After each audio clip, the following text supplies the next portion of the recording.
Good afternoon, colleagues. I always want to hear somebody saying something so that I know I'm not alone. Good afternoon. That's much better. Good afternoon. Thank you very much. We are we are here, sir. Okay, great. My apologies. Afternoon. Thank you. My apologies for the late start. Technology always does things to people when you least expect it. But I'm sure we've been on this for a while. Now we know, or we're getting used to it. Let's get on with the show. I would like to firstly acknowledge the presence of our contract officer representative. Where I'm actually used to calling him by the abbreviation, the CORE. Mr. Alan Hackner, he is actually the manager or activity manager from the USAID side of the TradeUp activity or TradeUp project. He's with us today, and welcome, Alan. Having said that, I would want to quickly welcome everybody thank you for taking some time to be here.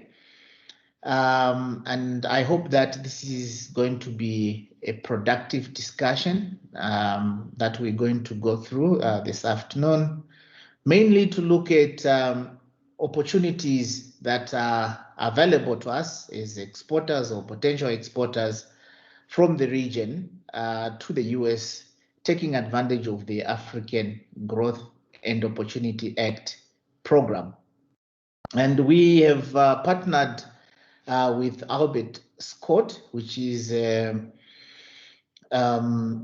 e-commerce management firm, and I'm not going to be talking or trying to explain who they are. I might end up taking away the shine from Shlomo, who is going to be doing a presentation in a few more minutes. But my role here is just to run through or maybe reiterate, remind us what the USAID Trade and Investment Hub is all about. Can we go on to the next slide, please, controller?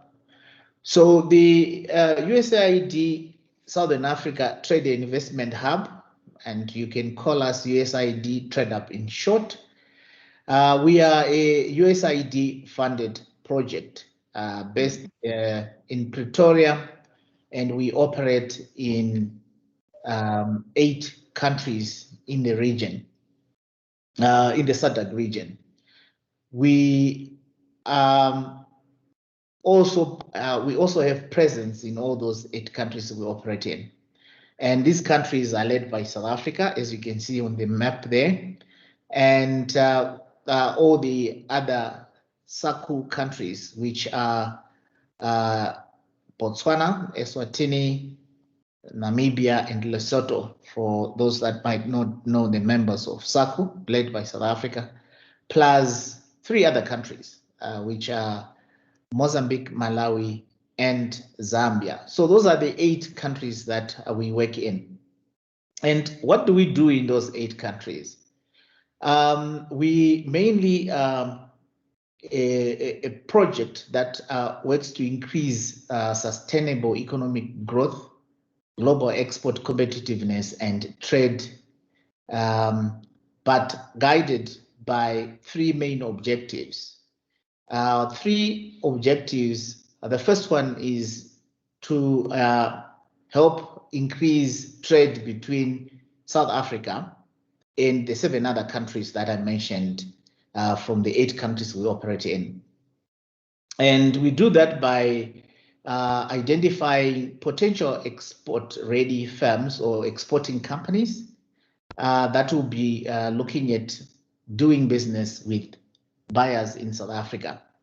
So what we basically do is we facilitate the trade between exporters from any of the 7 countries that I've mentioned with potential buyers in South Africa. The reasoning behind that is that South Africa is a big market. Estimates are that South Africa's economy is 4 times bigger than the total of all the other 7 countries' economies, which is quite huge. And in addition to that, South Africa has a bigger population and also is also technologically advanced and often requires raw materials to further process for local consumption or for exports to other parts of the world. Hence the demand. That's our first objective. The second objective is linked to that. And this is where we look at all the 8 countries we work in and work with the export-ready companies, including from South Africa, that will be producing products that are AGOA eligible, products that are covered under the African Growth and Opportunity Act program. And these are over 6,400 product lines. And we assist firms to facilitate firms to export to the US under the program. So we are mainly looking at increasing utilization of the program. And to some extent, or to a great extent, the purpose of our webinar today is really to discuss those opportunities. And one such way of facilitating exports, especially in this day or this time we are in under COVID restrictions, is having products being sold via online platforms. The third objective is what we have found out is that most of the firms that we work with and those that are also trying to get access into South African market and the US market often face problems of funding. And this funding can be either capital or technology transfer, or for technology transfer, capital in the form of equity, debt, and other forms of funding, trade finance. What we then try to do is to identify these firms that look for this type of funding and facilitate potential investment into these firms or funding from South Africa to assist the firms to be able to do more trade. So we then identify potential investees and potential investors from South Africa who would be willing to invest into the region. The thinking behind this is that South Africa is a launchpad for most investors into our continent. And those investors, once they have invested in South Africa, often want to expand their footprint into the region. And hence the linking up of potential investors from South Africa with potential investees in the 7 countries that I mentioned. That is the role that we play. But this afternoon, we are going to be concentrating more on the link between the US and you exporters and producers that are here, and how we can take advantage of the AGOA opportunities or opportunities provided by the AGOA program, as well as the experts and facilities that are offered through the USAID Southern Africa and Trade Investment Hub. Now, to take us through our program this afternoon, is going to be, I don't know whether Francis, you are back online. If not, my colleague Sim Dube will be taking us through the program. But let me just to take you through the roadmap or our program for this afternoon. Next up is going to be a brief presentation on the e-commerce journey, which is going to be done by Sim Dube. That will then be followed by a presentation by Thomo, who is the founder and president of Albert Scott, which I actually mentioned earlier. And I look forward to that discussion. Now, we thought it would be necessary for us to have a case study, somebody who has actually experienced this facility, has used this facility to actually talk to us this afternoon and share his journey from where he started off and up to where we are now, and how he's using or finding this facility useful to his business. And that will be done by Johannes Visage, the CEO of Donkey Milk Industries based in Botswana.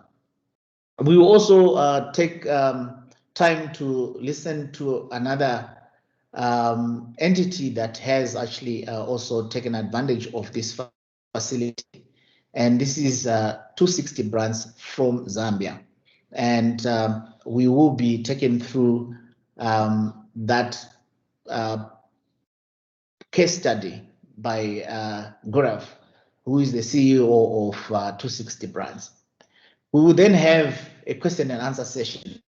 So if you have any questions that you would want to ask any of the presenters, I would like to propose that you either put them in the chat box, or you can wait for the question and answer session, and you can actually be asked to ask your question, if that is okay with you. And that will be moderated by Francis, if she'll be back with us by then. If not, Sim will be able to continue with that.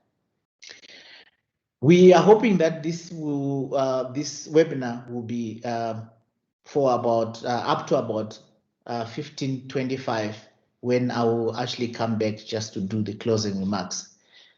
I would like to take this opportunity to wish you fruitful discussions, and let's use this opportunity to cross-pollinate our ideas, and also get to find out information from those that have been there, done that, and in order for us to improve our knowledge.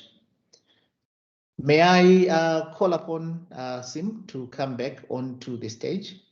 Sim or Francis, if you're back. Thank you. Thanks very much. I am back. I've got a new look. Okay, great. I'm not going to put my video on, everyone. My apologies. I'm dialing in on not such a great connection, so you'll just have to hear my voice and thankfully not see me. No, that's silly. Thanks, George, for running us through the program. I just wanted to emphasize that we really wanted to share practical experiences of companies that have been through this process, as well as give Shlomo the chance to talk through the work that 260 Brands, that Albert Scott does with different export firms.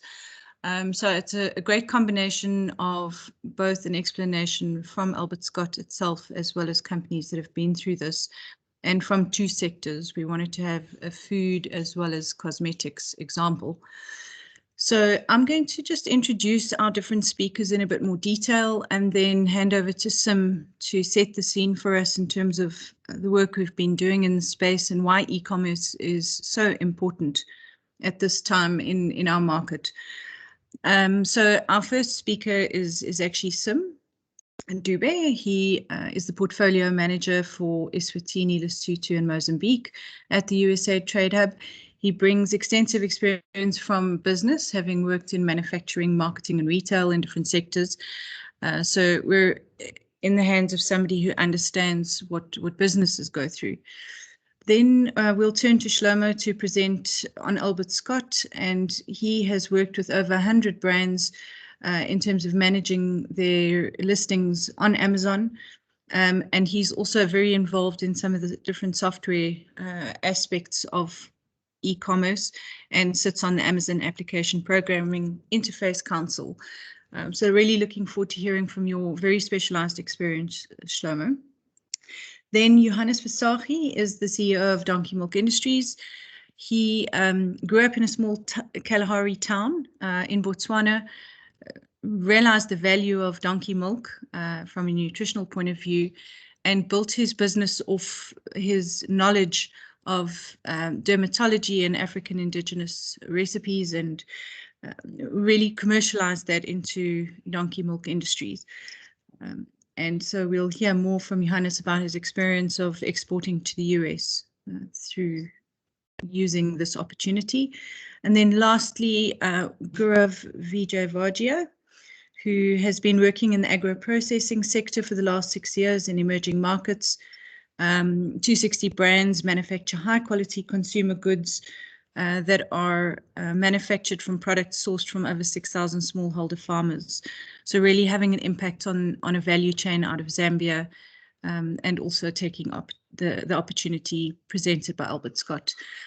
So I hope you will all enjoy the diverse group of speakers that we have lined up for you today. Please, as George mentioned, this is really meant to be a discussion, so please keep your questions flowing in the chat, or keep note of them so that we are able to have a good discussion at the end. The presentation is being recorded and will be shared with everyone, and so please enjoy the discussion. With that, I will hand over to Sim to kick us off. Thanks, Sim. Thank you very much, Frances. I shall share my screen.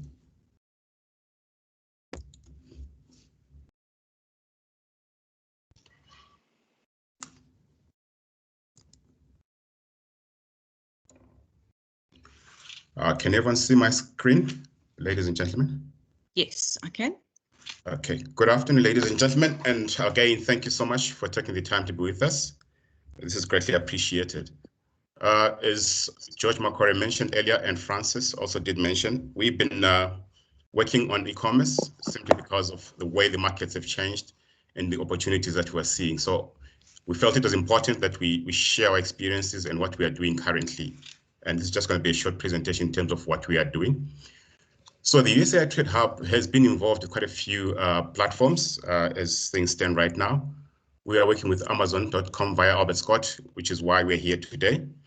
We're also working with other platforms, your Informa Markets in the US, Organic Trade Association Online Directory, and the Africa Trade Platform, which is actually being done out of South Africa with our partners.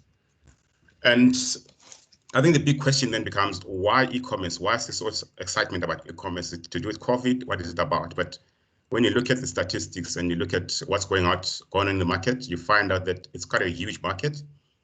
And in 2019, we're looking at about 365 billion worth of business being done online. And our target market, as was explained earlier, the US is actually the second highest in terms of business on online.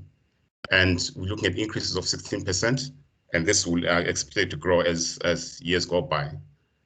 On Amazon, again, our platform that we're working with Albert Scott on has got 37% market share as we speak right now, and this is supposed to grow, expected to grow to about 50% by 2021. So we're seeing opportunities and prospects there for our growth. So, as we mentioned earlier, we are working with Albert Scott, and you might ask why. So I'll just briefly talk to what Albert Scott are, although Shlomo is going to do more justice on it, but I think it's important that we just introduce them. So they are US-based, and they're an e-commerce management company. They build brands and promote selling on Amazon. So they manage a complete sales process and the Amazon relationships to help the brand succeed. And some of the activities involved, obviously, is retail management, listing management, and marketing management. So currently, we are working with about 5 partners with Albert Scott on Amazon as our pilot.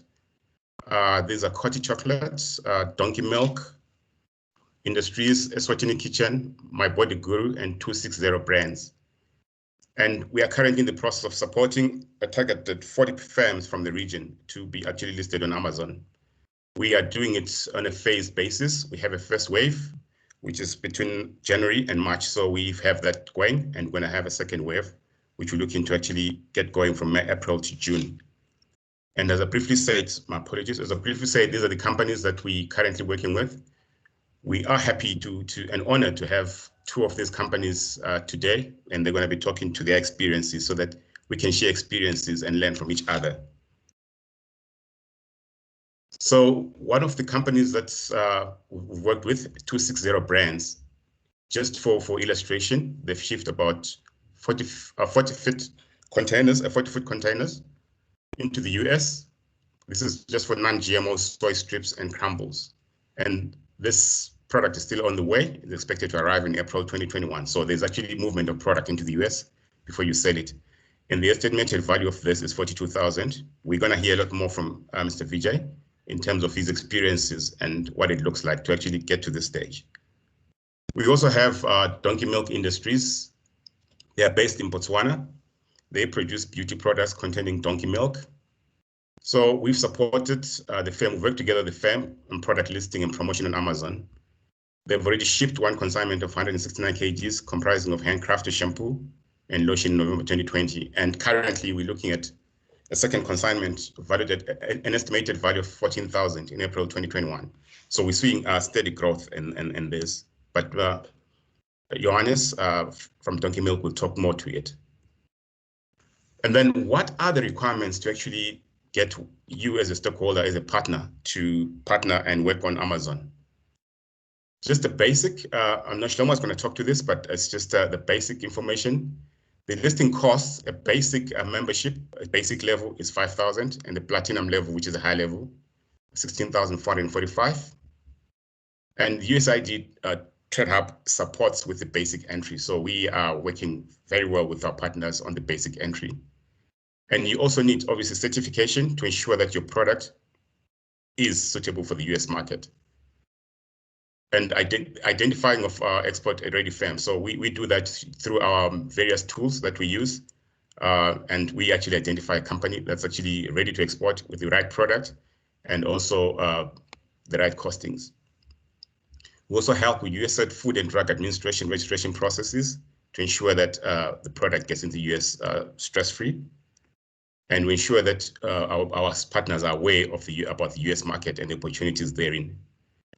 So we also are aware that the brick and mortar is still there and still exists. So we currently looking at a multi-pronged approach where we're supporting companies to get into e-commerce, but as well as grow their business under the brick and mortar or traditional way of doing business. So how do we support you? How do you support our partners? We are able to do what we call a rapid export readiness assessment to ensure that the partner that we're working with is ready to actually work with us and ready to actually get their product to the US.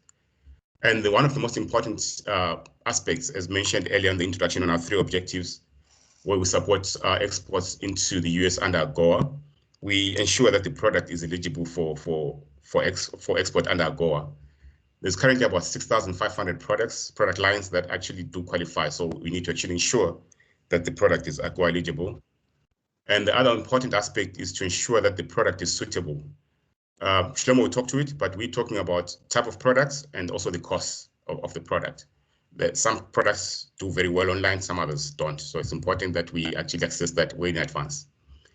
And in terms of what we do with our partners, we sign deal notes and our agreements with our exporters to support each other, work together and collaborate for increase of exports into the US.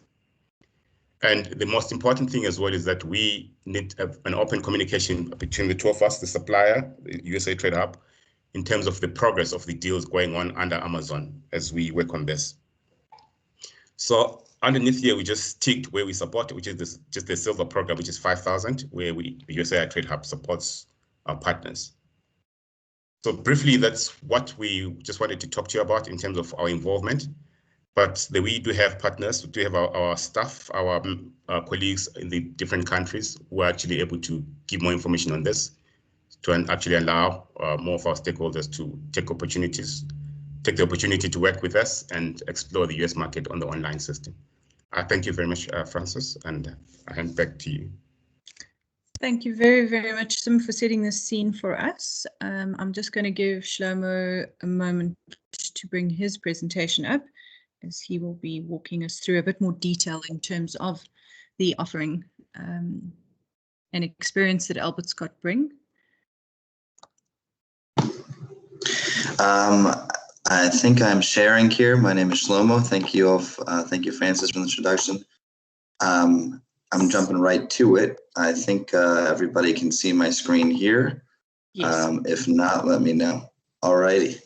So I'm going to jump to it. My name is Shlomo. I'm the president, one of the founders of Albert Scott.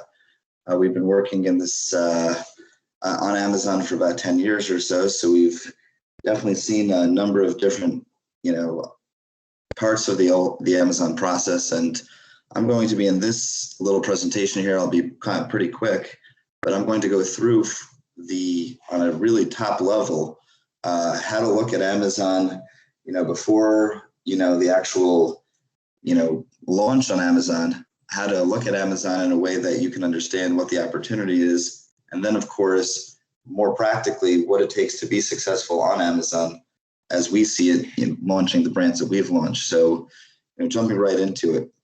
As mentioned earlier, Amazon is the winner of e-commerce in the United States. That's clear in as much as there are, in fact, over the internet, many competitive different websites that are going to be competing and have competed with Amazon, retailers that have launched their own sites. But it has been clear over the last 10 years that there is only one real winner of e-commerce in the United States. And that means that none of the second place are really even a close competitor to Amazon. Amazon has dominated the market more than 10 times any of its competitors, and therefore is the large opportunity and large website to be talking about as far as e-commerce retail. Jumping a little bit into my firm, we focus on e-commerce management. E-commerce management means every part of managing a brand from launch to management day-to-day of the brand on Amazon. That's broken down into a few different categories. I'll get to those categories in upcoming, but the basic idea is that you have a brand, you are trying to launch your brand on Amazon.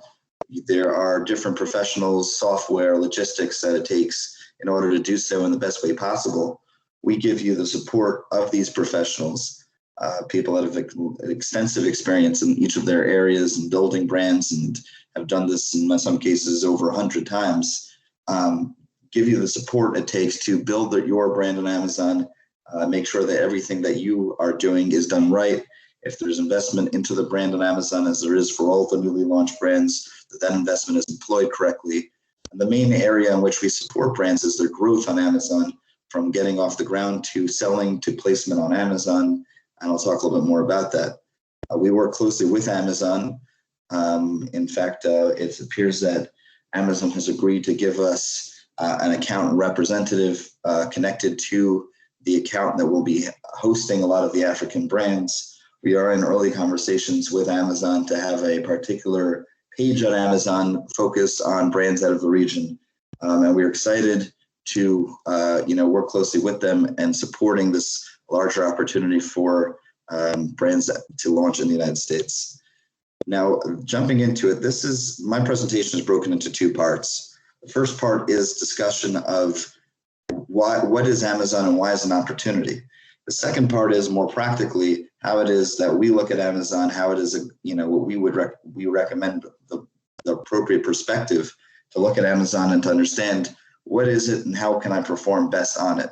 So jumping into the first part of a basic look at Amazon. The opportunity of Amazon is massive. Massive means to say that probably the greatest revolution in commerce in the last could be 1,000 years is the change of purchasing product from either a market or a retail store to purchasing product on your phone or computer sitting at home. That has changed the very nature of commerce, from product selection to logistics to every piece of business that's related to selling a product has seen a revolution. Now, with this revolution, of course, there's a lot of shift, but in this particular case, there's a massive opportunity. And the massive opportunity that we see is what we call the growth of a mid-sized brand. What that means is that the United States, jumping into the United States market, has been dominated for many, many years by large brands controlling much of the market. What that means is that if you want to talk about toothpaste in the United States, there are really two brands of toothpaste in the United States. There's Crest and there's Colgate. Maybe a third place would be a brand like Tom's of Maine. These are three brands that dominate for the last 50 years or so the toothpaste market in the United States. And the reason for that has been is that when you walk into a store, you walk down the aisle, you look for toothpaste. Now, this store carries, a couple thousand products, and toothpaste-wise are going to carry the top toothpaste that people are interested in. So the brands that have made toothpaste and have a successful toothpaste have been, and have been doing business for the last 50 years, control the shelf space so that, if you would want to try to sell a toothpaste in that store, you would approach the store and you would say, carry my toothpaste. And they would say, listen, we only have room for 3 toothpastes on the shelf. Unfortunately, your toothpaste is not as popular as the toothpaste that you're looking to compete against. And therefore, we can't really carry it on your shelf. And if we can't carry it on the shelf, of course, the customer has no chance of finding the toothpaste because he's walking down the aisle and the only options he has are the toothpaste that he sees. This has completely changed. To understand on a data level what that means, understand the numbers of how that has changed, is to look at Walmart. Walmart is the largest, what we call brick and mortar store, the largest physical store in the United States, and they carry 120,000 products. So they'll have 25 aisles. Each aisle is, and this is each Walmart is a massive warehouse. It's a massive room. And you walk down the aisles and choose your products, and you have quite a large product selection with 120,000 products. And of course, a Walmart may have 8 to 10 choices of toothpaste, while a smaller store will only have 3 choices of toothpaste. Now, on Amazon, you have 400 million products. So the difference is going from a store that carried 120,000 products, and that's the largest store in the United States, to now having a store that carries 400 million products. And that opportunity has opened up, jumping to the toothpaste example, opportunity for not just the larger brands that have controlled the toothpaste industry for 50 years, but smaller brands to start selling and gathering revenue on what we call a mid-size level on the platform. And the way to understand that is the analogy to understand that, the parable to understand that is the aisle. So when you're walking down the toothpaste aisle in Walmart, you have a large product selection of 10 different toothpastes. Now, if you want to refine that and you say, okay, fine, but I'm looking for a mint toothpaste, or I'm looking for, let's say, a kid's toothpaste, you would say, okay, of these 10 toothpastes, 3 of them are kids.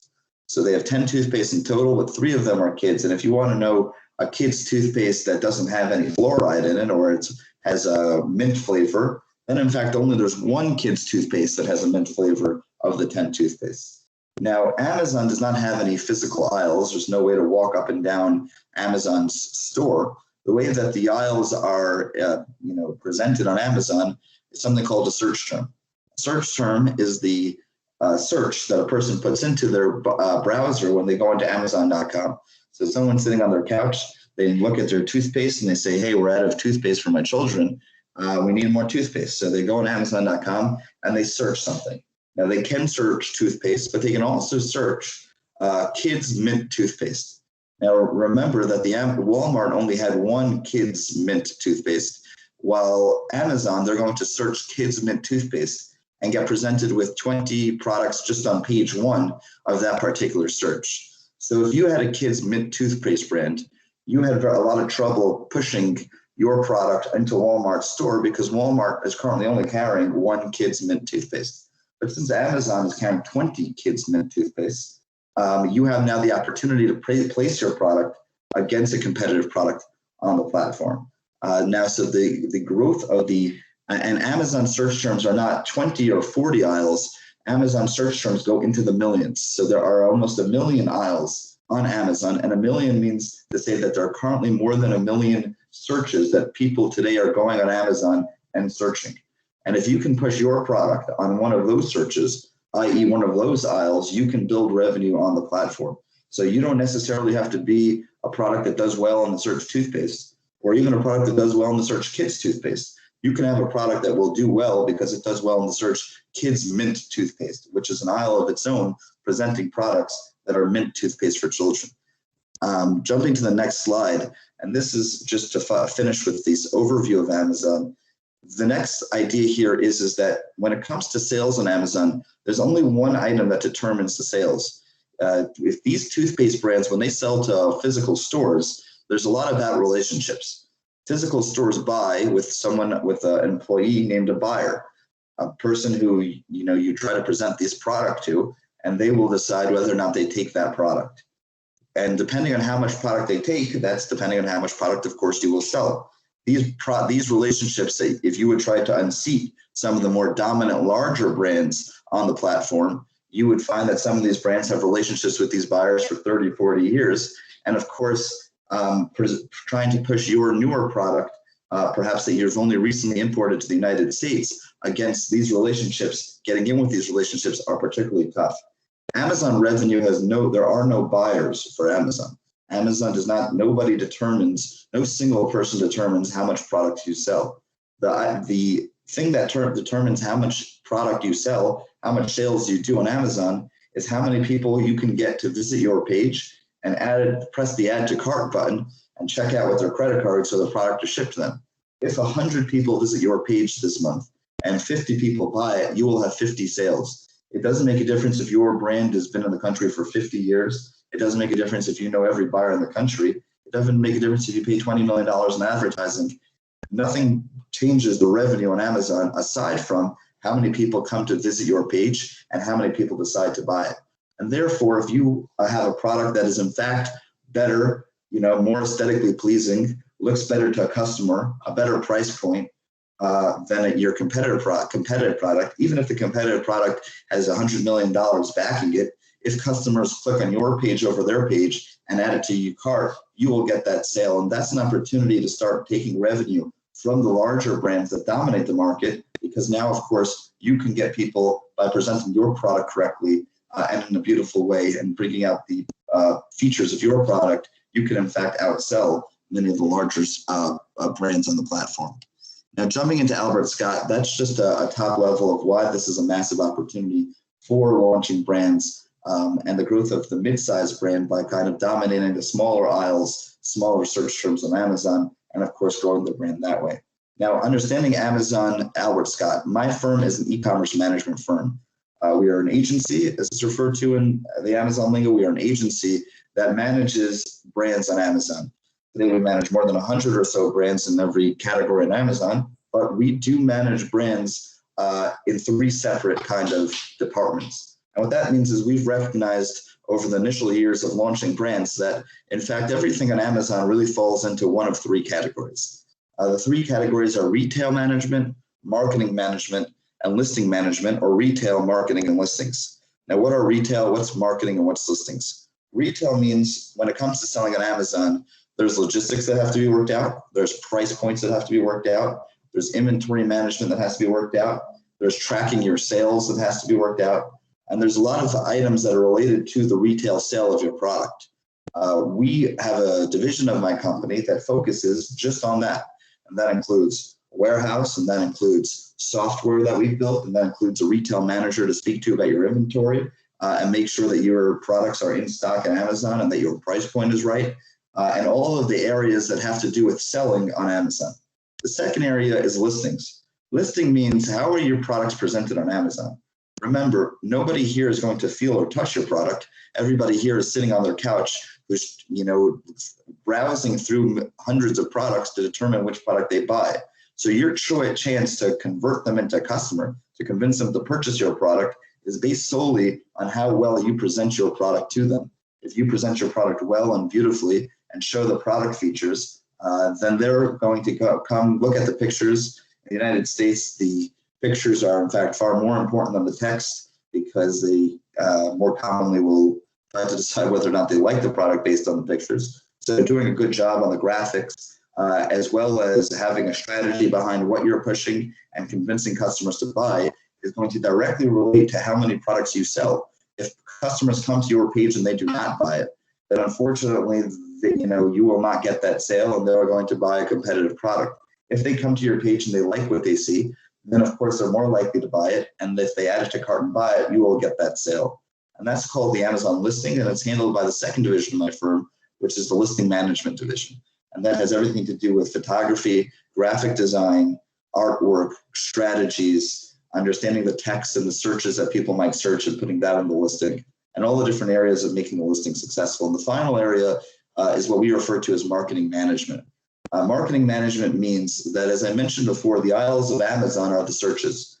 And back to the example of the Kids Mint toothpaste. If you have a Kids Mint toothpaste, you need to understand all the different ways that people are going to search a product, and understand what those searches are and push your product on those particular searches. And therefore, the marketing on Amazon means pushing product on different searches, identifying the searches that make sense for your product, and making sure that you invest properly into building product on the platform and getting on top of searches.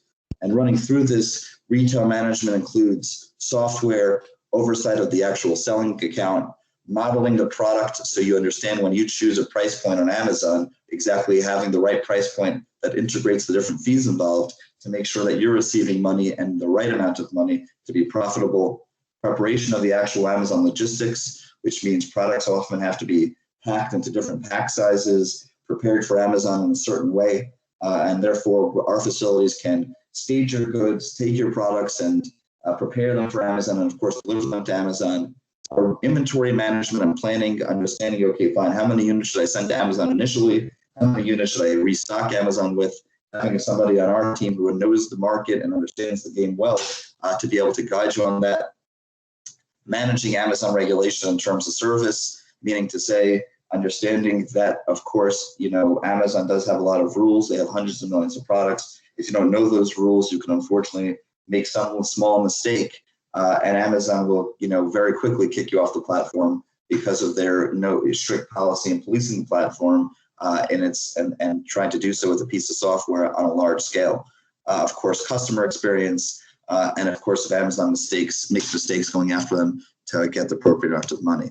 Listing management, of course, means to say understanding the search terms that people are going to look for your product, and designing the product graphics to convince them to buy the product once they, of course, hit your product listing. And marketing means, of course, creating a marketing campaign. How are we going to invest into getting a product in front of more people, improving the product as far as search rank, understanding that if I put my product on top of this search, I'm going to, get a certain amount of more visibility, increasing the amount of people that view the page. And of course, once people start buying your product, then they can come back to Amazon already looking for your product, because if they had a good experience with your grocery product or your soap product and they told their friends about it, their friends are going to go on Amazon and not look for Mint toothpaste anymore, but look for your branded, your own toothpaste. They're going to type into their search, give me, so-and-so's toothpaste because I've heard such great things about it, or I've tried it and I've liked it. Sigrid Kalahari Johannes is one of the presenters after myself, who we've come to like very much in my firm. He's the, just to understand a little bit the process here, and I didn't go through into too much depth because I'm trying to keep it on top level here. But this is a different pieces of the program that we've helped him with. And of course, we have got 4 more brands and 260 brands. We've helped them with much of this as well. And of course, there's a number more brands that we are working with today to help them launch on Amazon. And the process was something like creating a financial model, which means how are we going to sell this particular soap in a single, a 3-pack? What's our price point, and why should our price point be that way? Create an effective marketing campaign, which means we're going to be pushing the product on top of search, receiving the product from the actual shipping. So my warehouse has accepted the inventory, labeled it for Amazon, assembled the 3-packs that needed to go to Amazon, understood the search terms on Amazon. What are the search terms that relate to this particular product? What are people going to search and be interested in buying these products? Creating the high-grade product listing on Amazon, so making sure that the listing, when it gets launched, is convincing of people to sell. and of course, executing that marketing campaign so that it's in fact visible on the platform. And here, just to look at the listing, actually, what I'm going to do is jump to Amazon for a second and show you a little bit what's going on here. So, you know, Donkey Milk Soap is an aisle, so to speak, of Amazon. So this is a search on Amazon. And when you search it, of course, you're going to find competitive products. Now, of course, this is Secret Kalahari's Donkey Milk Soap, which has been on the platform already for a few months. And this is the listing. So now if somebody says, hey, I really like Donkey Milk Soap, I find that Donkey Milk Soap is a great overall product. So they're going to come to Amazon and they're going to search for Donkey Milk Soap, and they're going to see some other brands as well selling Donkey Milk Soap out of Greece or perhaps out of Europe. And here is our Donkey Milk Soap that we've launched on the platform. And they get to this one and they say to themselves, hey, look at this. This product has, and now this product listing is designed by my listing team with a lot of intelligence, understanding what are people searching from African soap to shea butter soap to organic soap to all these different searches, and integrating that, of course, into the text of the listing. Of course, the financial modeling said we're going to sell a single at $9.99 and a 3-pack at $27.95. And we're going to assemble that 3-pack, and the modeling will show you, hey, this is what we need to sell at to make a certain amount of money. And of course, once they get to the product page, they must understand we need to try to convince them in everything we can to buy it. So these graphics are strategic in trying to convince a customer to buy it, bringing out product features in one graphic, showing a lifestyle image in the next graphic, bringing out the fact that it regenerates your skin, understanding the different vitamins and supplements that are in the actual soap to help you. A customer testimonial saying, hey guys, this product is absolutely wonderful, and therefore a customer reading it says, I love this soap. Of course, understanding the benefits of Donkey Milk in general, which Johannes can talk more about, but of course, and convincing that this is in fact, so in fact, anybody that comes from African soap search and sees this product says, hey, this Donkey Milk stuff looks amazing.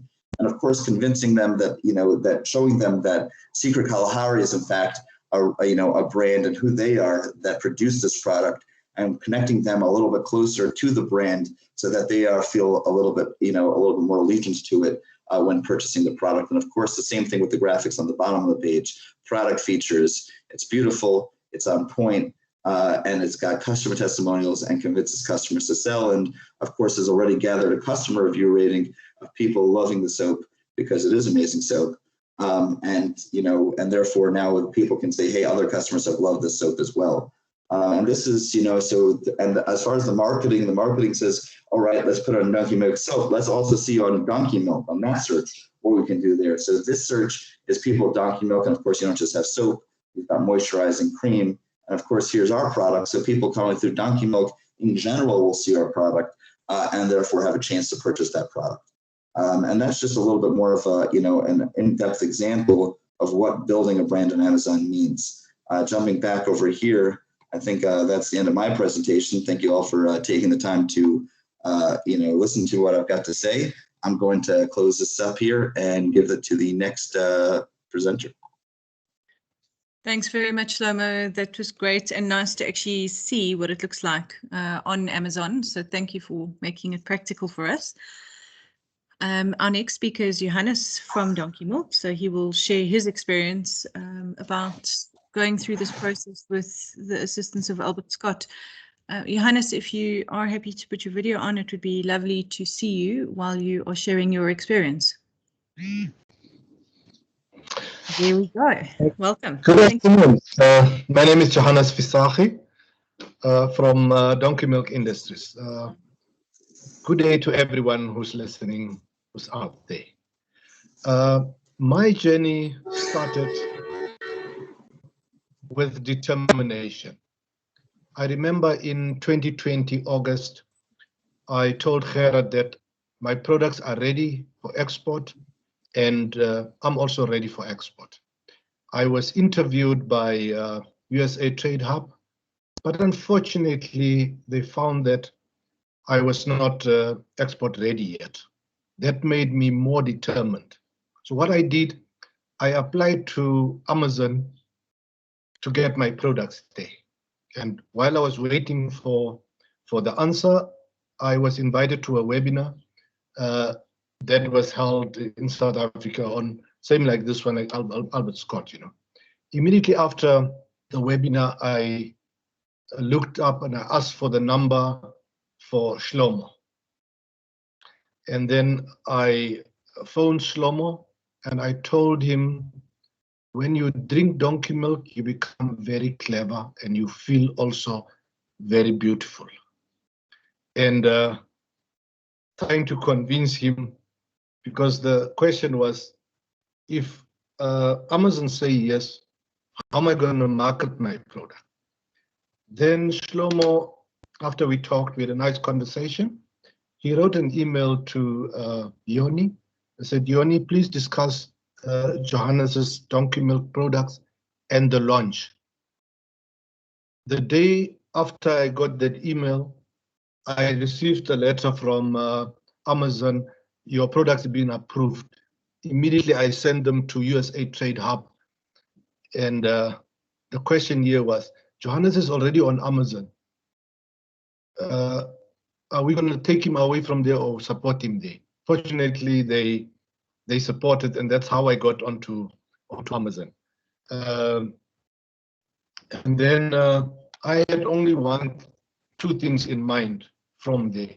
Didn't know how the products are going to get there. I just knew that the products are going to leave Botswana and they will arrive in America. What happens in between, I didn't worry about. But only determination of it must leave here and it must arrive there. And then I sent my products there and I got the email, we are looking for a commercial invoice.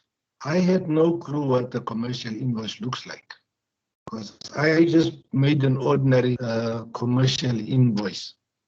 And I got connected with Rafi, and Rafi sent me an image of how a commercial invoice looked like. I filled it in, it got there, my products were released. And then now we were talking about the graphics and all those other things that Yoni talked about, and I interacted, because in the end, I am the final one to approve if the thing is okay. So we worked on that, and we finally came to an agreement that, okay, this is how we're going to do it. And then I got in touch with Yoni. We looked at the financial modeling and a lot of other things. So in that experience, it was a learning curve for me. And I learned certain things.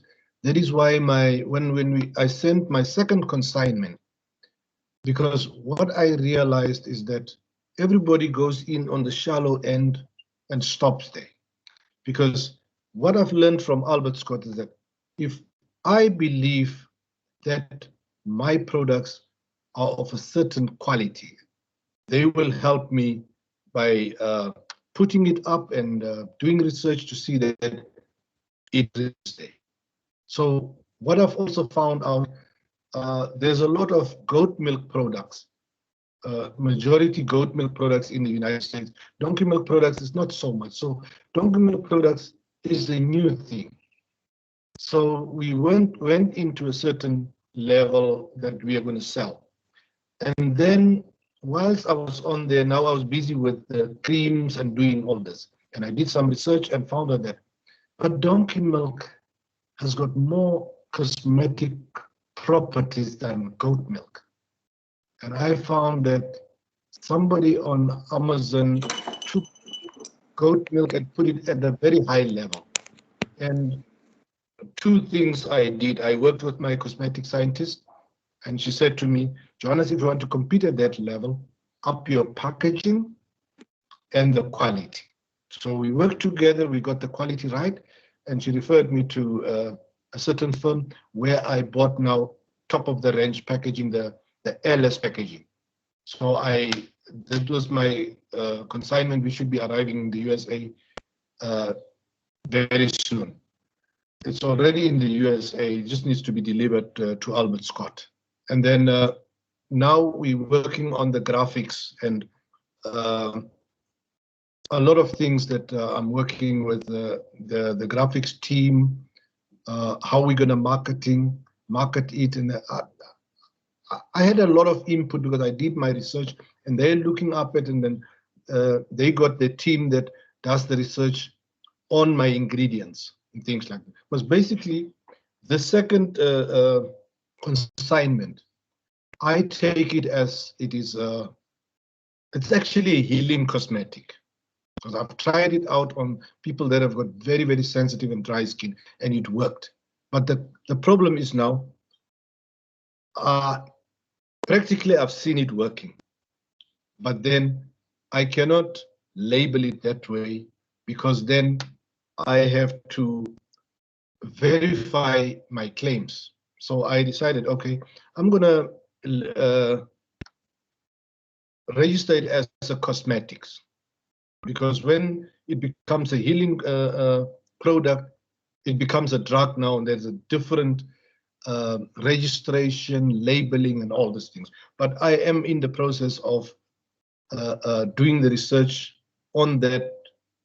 Then we can always change and make it a healing product. So this was my journey onto Amazon, and constantly I look at other products, what they do, and I think my product went in a little bit low, because I'm competing with donkey milk product that's got 9% donkey milk, which is the most important ingredient in donkey milk soap. And I found that, but my product is 45% donkey milk. So I am working now with Albert Scott to see that, can we take the donkey milk product and put it at the level where it belongs? And we're working hard to try and get the donkey milk onto a higher marketing scale, from silver to platinum. I think when we go to platinum, it will be marketed at a higher level, and we will get better returns on that. And then the other thing is, I'm also doing supplements from donkey milk, and they are undergoing testing in South Africa, and thereafter they will be registered with the FDA. So what my experience is that it's very exciting to see millions and millions of products on Amazon, and you are there, and the reviews that I got from on the products that were sold, they were very encouraging. And also my being accepted in the Albert Scott team, that was amazing, because I speak to Rafi, I speak to Yoni, and I've got access to Shlomo as well. This makes me feel like a family, part of the Albert Scott family. So anytime I feel that I have a question, I will send them a WhatsApp. This is my opinion, what do you think? And I always get feedback, and that's how we work hand in hand. And also, I am very grateful to the USA Trade Hub, to Albert Scott, to BITC from Botswana, for being on board and encouraging me and helping me along. That is what I have to say today. Thank you very much. Thank you, Johannes. Thanks for sharing your journey. I think what really stands out for me is that it's the start. It was, as you say, you jumped in, but there's a whole lot more to come. And in the process, you're learning, but you're also gaining experience. And there's, you're at the start, in fact, not at the end. So thank you for sharing. We will delve into that experience a lot more in the Q&A session.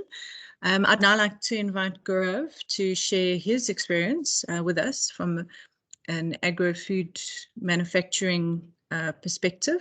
Johannes, if you can switch your video off for us, and Gaurav, if you could put yours on, and there you go.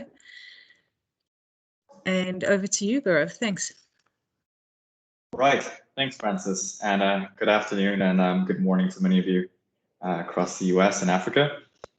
So my name is Gaurav. I'm based here in Lusaka, Zambia, and represent a company called 260 Brands. Interchangeably, we've been talking about 260 brands as well, but it's actually 260, which stems from Zambia's telephone domain plus 260.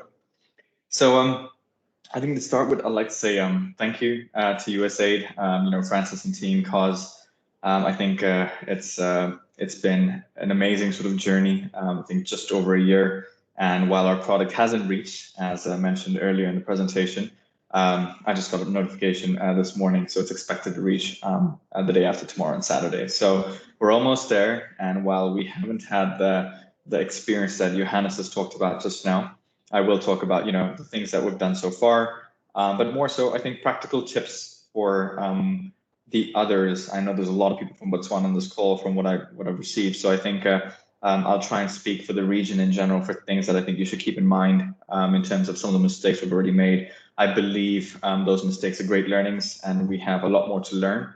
But yeah, I will sort of talk about some of those things. So I think first and foremost, Shlomo and team, Albert Scott, I think they make things very, very, very sort of easy. I think Johannes has touched on various points through his experience that have made Albert Scott feel like family, and I second and concur with everything. I am a Zambian. I grew up here, and fortunately, I started my career off in the US. So I spent many years in America, and I understand that space as well. So it was very easy for me to leverage the connection that USAID made with Albert Scott for me to get the ball rolling. And I shopped a lot on Amazon, so I understand how convenient it is. That represents an opportunity for us coming from Africa.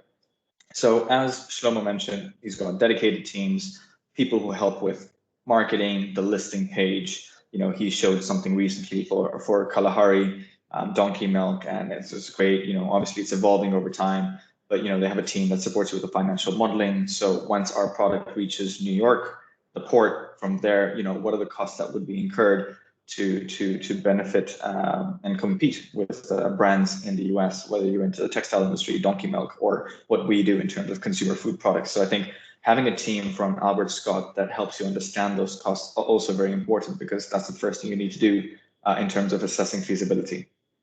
I think a couple of things that that you need to think through, and perhaps some of you are aware, maybe you're not. So if I'm reiterating it, apologies, but I think it's still important to keep in mind.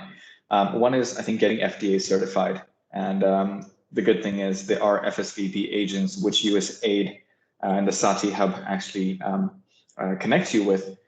We used US Import Agent, and they were fantastic as well to help us, represent our brands in the US, get the FDA certification, and ensure that the processes are all uploaded, and we're compliant before our product even reaches.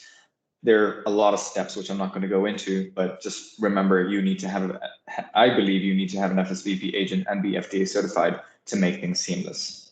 The second is get a good CHA agent, someone who's going to handle your customs, your handling, your logistics all the way through, and you need to work on Incoterms that are DDP. So DDP stands for Delivered Duty Paid, and I think that's also very important, because naturally, Albert Scott, while they are the people receiving the consignment, they don't help handle the clearing.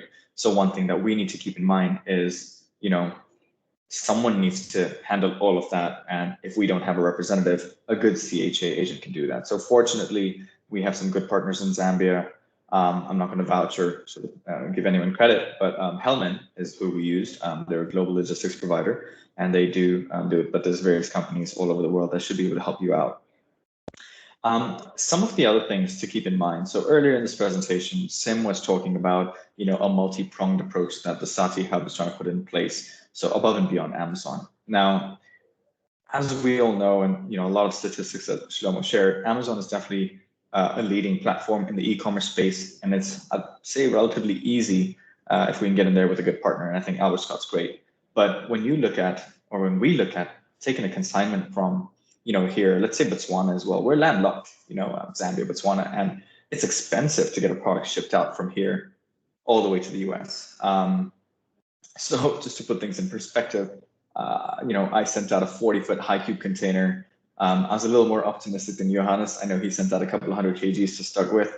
I may have made a mistake, I'm not sure yet, but we're working around that. So we sent a full 40-foot high cube container. That cost me about $9,900 from Lusaka to the New York port, which is a lot when you think about it. So you really need to think of that multi-pronged approach. And for that, some of the tips that I've already learned is, yes, I'm working with Albert Scott and Amazon, but having that entire consignment sold on Amazon alone is not very realistic, especially because my products will expire in 15 months from the date of manufacture. It took me 3 months from Lusaka all the way to New York. So with 12 months remaining, am I able to sell all that stock? Personally, I believe I'm not. So ensuring that you're able to think of maybe other platforms is helpful. Again, I still have to give a lot of credit to Albert Scott, with Shlomo's team. Yoni, Rafi, Johannes mentioned some of these things earlier, are great resources to talk to, very well networked, and they put me in touch with a lot of good people, besides some of my own contacts that I had while working in the US. So I think what's also very helpful is trying to ensure that you can understand what else is required in the trade in the US besides Amazon. And that's when you start getting into the nitty-gritties. So one thing that I learned was that, Zambia, so we get our barcodes from South Africa, and all my barcodes are 13-digit. In the US, generally speaking, what I've come to learn is that a 12-digit barcode, which the Americans call a UPC code, is acceptable everywhere.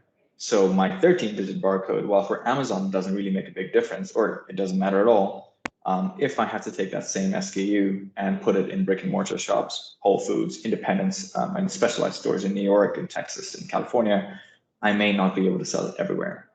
So one mistake I made, and naturally we all understand, if we're getting into packaged foods, packaging costs are very expensive. Your cylinders, your plates, depending on what industry you're in, whether it's tea, coffee, or consumer foods. I think it's something that you want to mitigate early on to avoid those expenses, because for a lot of our products, especially in our industry, our packaging cost is probably the most expensive cost of the product itself. So barcodes, please keep in mind, I think a 12-digit barcode is very important. Some of the things that we also did, so after, the intros were made, we talked, we're like, all right, we want to do this. Albert Scott thought that, all right, 260 Brands has their house in order. We work forward. We also now need to start thinking of, all right, how is that product and packaging going to be perceived to an American consumer?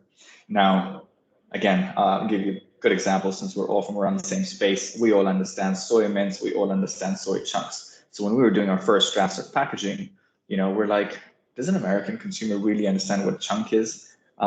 Again, fortunately, through my own network and some of my colleagues who work with me in this company said, you know what, I think soy strips and soy crumbles makes more sense. And we say soya over here, not soy. So keep in mind your spelling for an American consumer. Of course, if you're selling donkey milk, it's a lot easier. It doesn't change whether you're in Botswana or in America, but things that we had to think through as well when we were actually making our packaging, when we're designing our packaging to suit the American consumer market.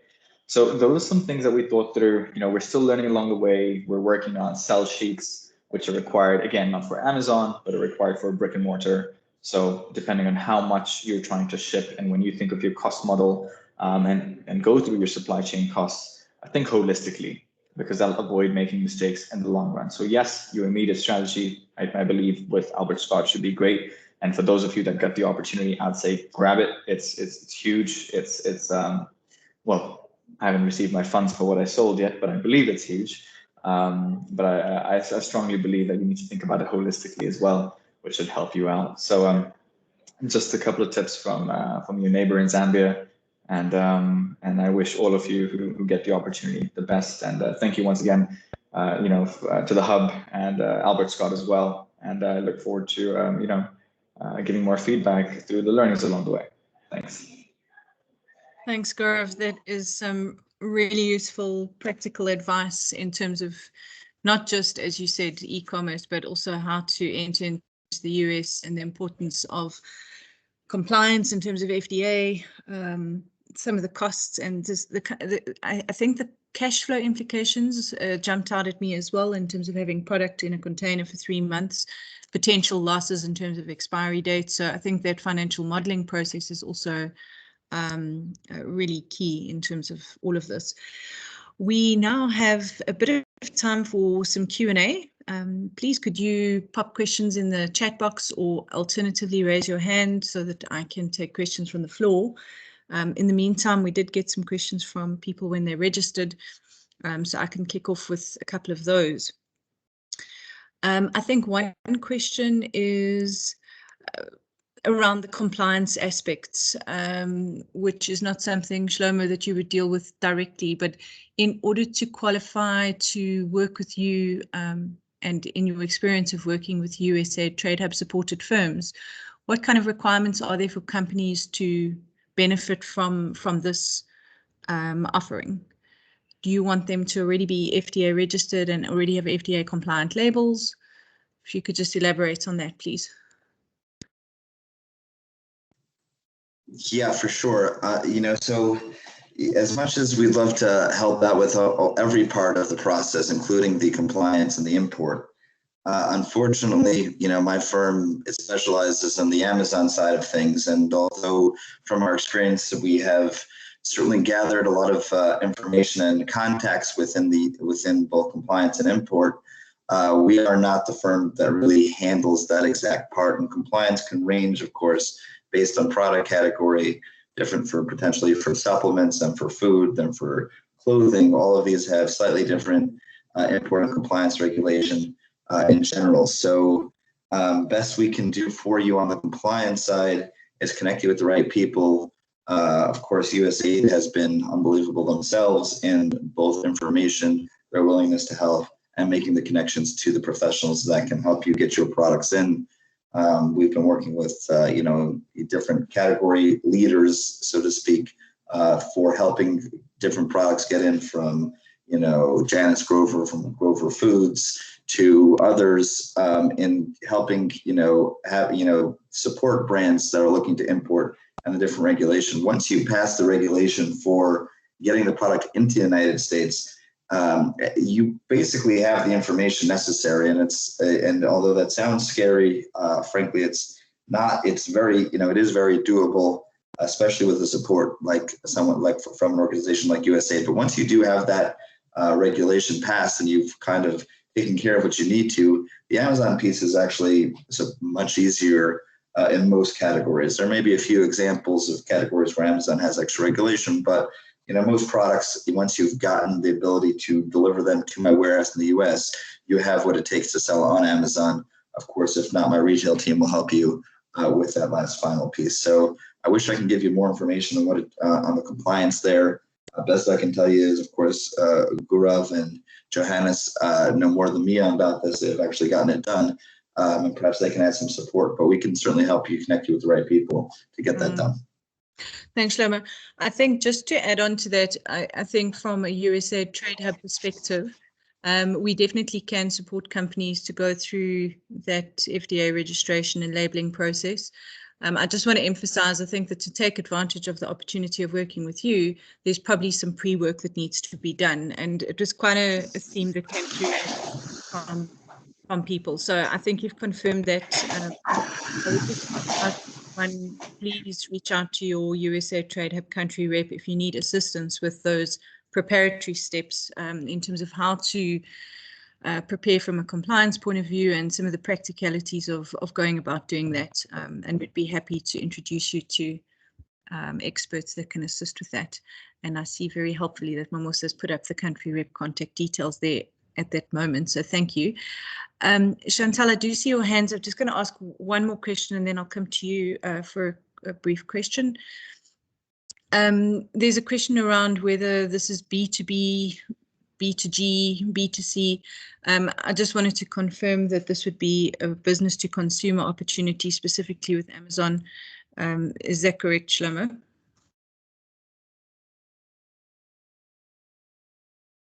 Most certainly, business. On second, I don't know if I'm unmuted yet. I am, yeah.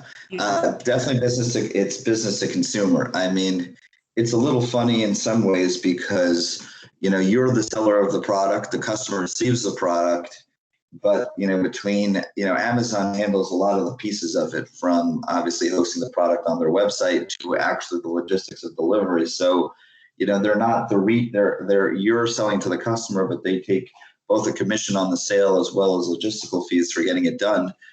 So in some ways, you're kind of receiving sales as if you are a wholesaler. What that means is let's say your product retails for $10. you do not receive $10 after the product sells. And that's the importance of the modeling, is to understand the fees that are reduced from your sale price. So you receive wholesale pricing, even though it's a direct-to-consumer model. That is the most general way to look at it. But at the end of the day, it is direct-to-consumer. In fact, one of the things we provide on our software is a map of the United States. You can in fact see all the customers that buy the product on Amazon, where exactly they're located. We call it a heat map, but just shows New York, California, Florida, and all of that. So generally speaking, it is a it's a what they call in the States D2C, direct to consumer. As far as the brand selling directly to the customer. Okay, great. One last one from me. In terms of packaging, are there preferences? Obviously, there's implications, glass or plastic. And in terms of weight, there's a huge impact. But from a consumer point of view, any insights into packaging preferences for different products? Just 3 points there when it comes to the product packaging. The first point is that your product is going to be presented on Amazon with a bunch of pictures and images, and it's going to be competitive against other products that are probably similar to yours. And the amount of revenue you do on Amazon is directly related to how much more likely they are to choose yours over your customers. So the aesthetics and look of the product is a make it or break it for how your products are going to do.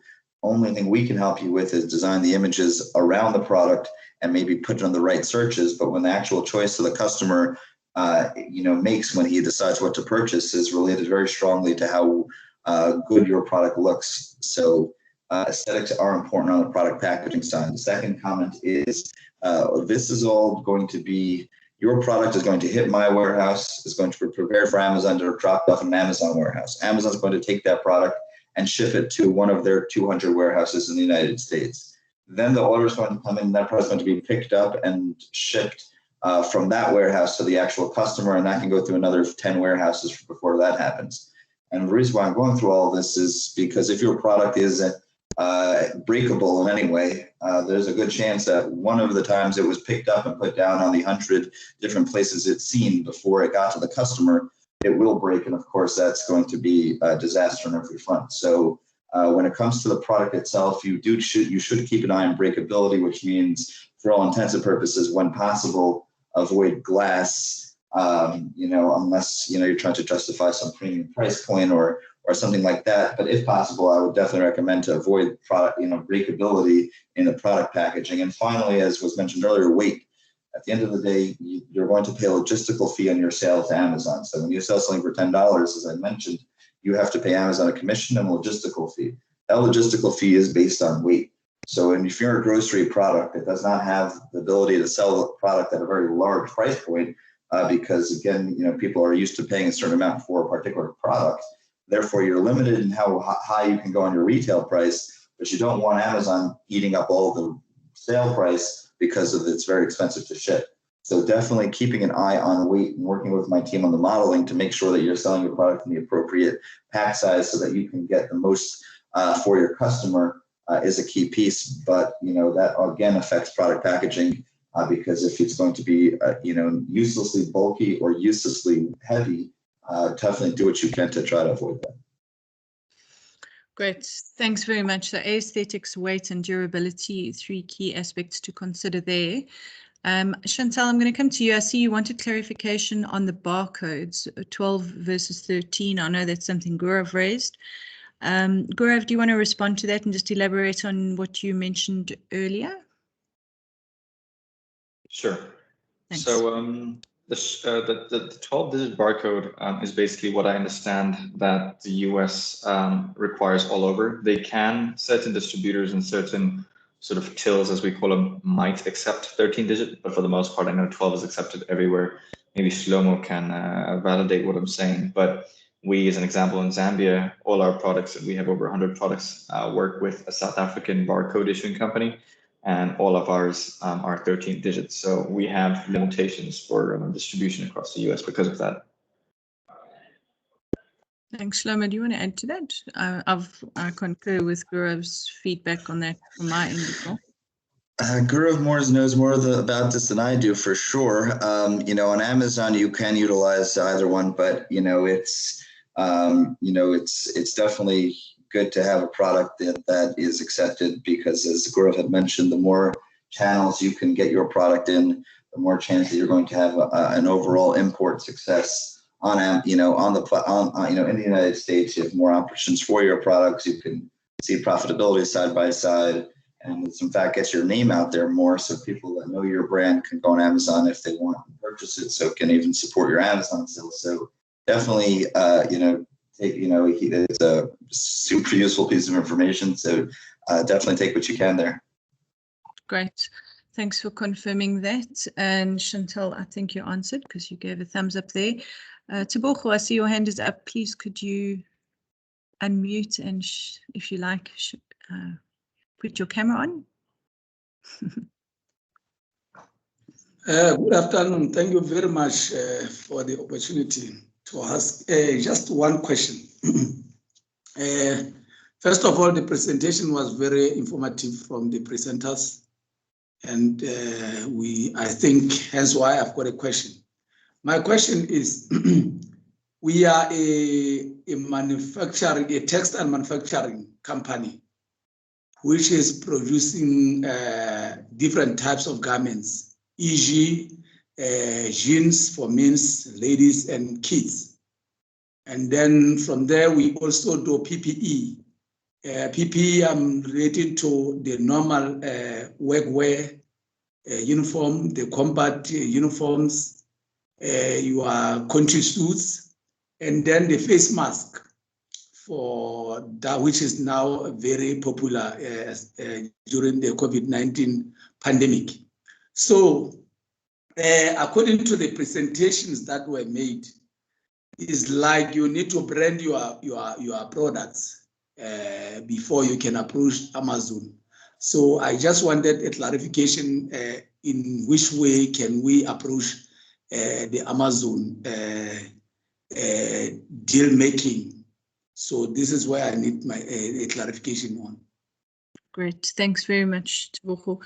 I think one thing I will mention is that part of the labeling discussion we've been having is obviously from a compliance point of view, and we can definitely share information in terms of apparel labeling compliance and support with that in terms of general export to the US. For the balance of the question, Shlomo, I'm going to hand over to you, and if I could ask you just to generally talk about what kind of product categories are typically sold on Amazon. Thanks. Sure. So I'll approach it, two parts. The first question with regards to I believe this is actually your second question, but just to respond to as far as the branding goes, that is correct. You do need a brand. It's going to secure your control of the products once they start selling on Amazon, and it's useful for convincing customers in the United States to purchase. United States customers very strongly looks at the world in a series of brands. It's just been this way if you were born in the United States, that's just been everything in your life had been a brand until now. That's how and the marketing and the intensity of the marketing in the United States is such that having a brand and what that brand is an important factor to the selling of the product. And to speak to that one more moment here, when it comes to deciding your brand, Secret Kalahari is a good example of a very deep brand. A deep brand means to say that it's not just it's not just a name. It's more than a name. It's people. It's donkeys. It's real. So what that translates to here is definitely do not. The approach to branding here is not try to be an American brand. That would probably not be a very strategic way to approach that. The way to approach that here is how do we embrace who we are and show who we are and in a brand. So the first point is definitely utilize your history and who you guys are and what you've been and what you're trying to do here for creating this brand or brand idea. The second piece is have it stand out aesthetically.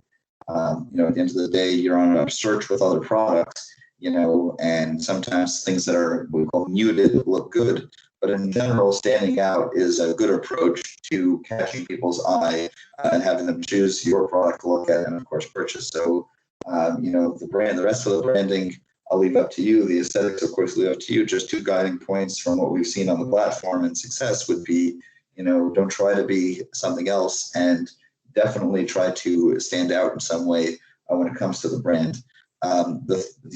Just one general, I would say, regulatory piece is, you know, it's very easy to search on the United States trademark database.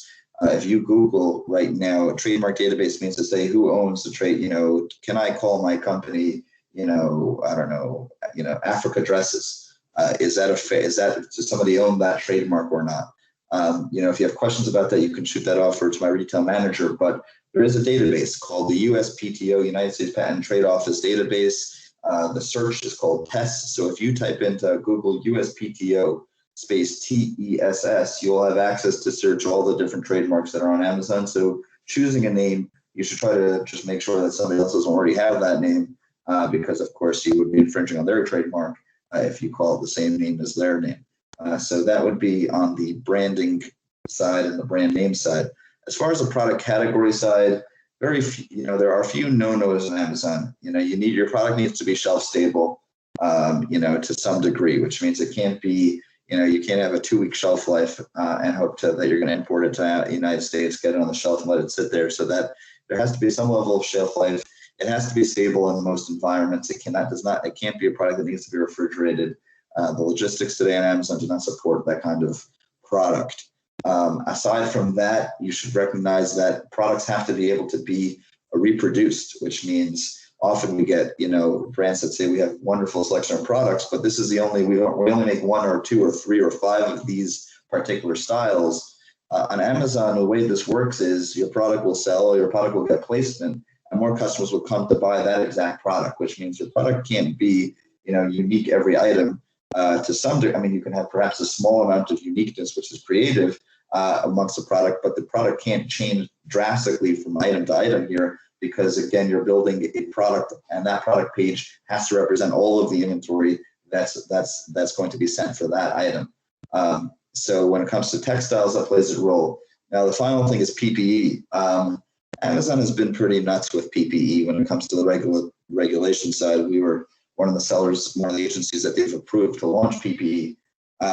You know, I would say that if you're a PPE seller, definitely have a conversation with my retail team initially to see what Amazon is up to, and if it makes sense to try that product. There are certain products that, frankly, at this point, does not make sense on Amazon to push on the PPE side based on how crazy they've been with regulation, and you know, just the amount of paperwork and that you would need to get it approved is, frankly, and the timing of it, you know, sometimes they won't even, you know, they'll take a month to approve a product. So what I would tell you is on the PPE side, although it's might be an opportunity, it's definitely worth it to open up the conversation with my retail team just to make sure that that product that we're in question does meet, is something that makes sense on the requirement side, you know, to kind of, you know, to launch on the platform. So there are probably other categories. Again, I don't know if I can go through all the different categories and caveats and categories, but one last point, I'm sorry, is the retail price point. Retail on Amazon products generally sell from $10 to $40.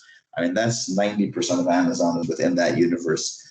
So, you know, if you have a nice product, but you're trying to get $150 for it, Amazon's probably not the right platform, unless, of course, all the other products in that category are around that price, in which case that's just the way it is. But, you know, getting premium price points for products, you know, on a luxury item, the place to start, unfortunately, is not Amazon today. You know, again, we can take a look at it, and my marketing team can help you, guide you on whether or not it makes sense. But frankly, general idea here is keep the price low on Amazon as low as you can in order to try to attract customers. Thanks, Shlomo. That's very detailed and yeah, so interesting, all the considerations that you're sharing with us. Thank you. We are unfortunately running a bit late, and there's still a number of questions. So I'd like to propose that we get back to you all with the answers to the questions that we received prior to the webinar, as well as any questions that are in the chat box that we've not responded to already. So if you still have questions, please keep posting them. we will make sure that we share the answers to the questions with everyone who was registered for this call. I will just say that on the last question in the chat regarding do you have globally have a partnership with a global courier company, or are you still yet to form this partnership per country? So I think, Shlomo, just a very brief answer on that one, if you can, in terms of, do you define who the shipping company is, or does the supplier out of the region determine that? The quick answer is the supplier in the region works with whichever agency or broker or importer that has the ability to do so. We can give you some general, if you don't know where to start, we can potentially give you some general references of firms we've worked with at best, but we don't, have a single supplier, single agency or broker that we work with, and it is on the responsibility of the brand to get the products here. So best we can do is guide you. Great, thanks, Shlomo. I think that's something which comes up often in terms of the support we offer to clients, and there are a range of different companies that can assist with shipping and clearing, etc. So please also talk to your country rep on that for suggestions or advice. I would like to there were a few things that came out in the meeting which I want to highlight. We've had a series of webinars in the last 6 to 9 months, which are highly relevant to some of the pointers that were made by Johannes and Gaurav. Incoterms, if anyone needs to know more about that, please go and look on our website. There's a specific webinar that addresses Incoterms and what they mean and how they work. So please check that out. If you could go one slide back, Mamosa, then people can see the, this one, yes. And then also in terms of what was mentioned around FSVP, Foreign Supply Verification Program, there was a webinar, trying to think exactly when, but probably about 9 months ago by US Import Agent that goes into great detail on FSVP and FSMA. So if you're in the food space, very important to go and have a look at that. And then there's several others that talk about labeling reviews and AGOA. So please go and check out our website for other relevant webinars and presentations that have been made. I am going to pause there and say a huge thank you to our speakers. Thank you for your time. Thank you for the preparation, for sharing so openly with our export firms and partners throughout the region. It's highly appreciated. And with that, I would like to hand over to George Makore, our Deputy Chief of Party, to make a few closing comments. Thank you, George. Over to you. Thanks very much, Francis, for helping us to navigate our afternoon in terms of directing the presentations and the discussions. Mine is really to thank everybody, starting with the presenters, Shlomo, and our 2 companies that have been kind enough to share with us their experiences, Donkey Milk and 260 Brands. And I hope that we all have learned something from here that we can start applying to our own situations. I think something that is translated to in my language to learning never ends. I don't know whether there's that is actually borrowed from English. And yes, it's true. Learning never ends. So let's continue to learn from each other. In fact, one thing that I've noticed over the years is that there's a lot of information amongst ourselves that we can share. And if we do share that information, it will actually help us to become stronger as a country, as a region, in our efforts to continue to grow our economies. So let's use every other opportunity. Francis has already mentioned the